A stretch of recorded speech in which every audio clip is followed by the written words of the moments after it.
పూరా local. Welcome to పూరా local.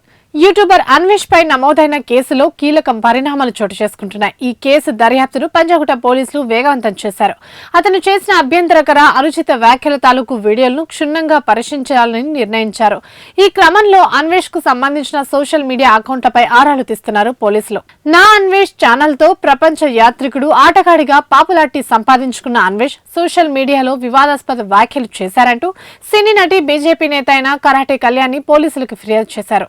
అభ్యంతర కంటెంట్ ప్రచారం చేశారని పేర్కొనడంతో అన్వేష్ పై పంజాగుట్ట పోలీసులు కేసు నమోదు చేశారు. అయితే ఈ కేసులో నోటీసులు ఇవ్వడానికి ముందే అతని అకౌంట్లను వెరిఫై చేసుకోవాలని పోలీసులు భావిస్తున్నారు. ఈ మేరకు అన్వేష్ యూజర్ ఐడి వివరాలు కావాలంటూ ఇన్స్టాగ్రామ్ కు ఓ లేఖ రాసినట్టు తెలుస్తుంది.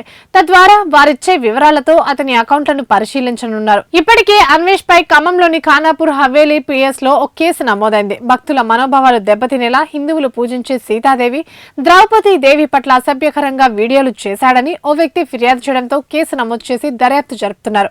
హీరోయిన్ల వస్తుధరణపై సినీ నటుడు శివాజీ చేసిన వ్యాఖ్యలను ఖండించే క్రమంలో అన్వేష్ తన నోటికి పని చెప్పాడు.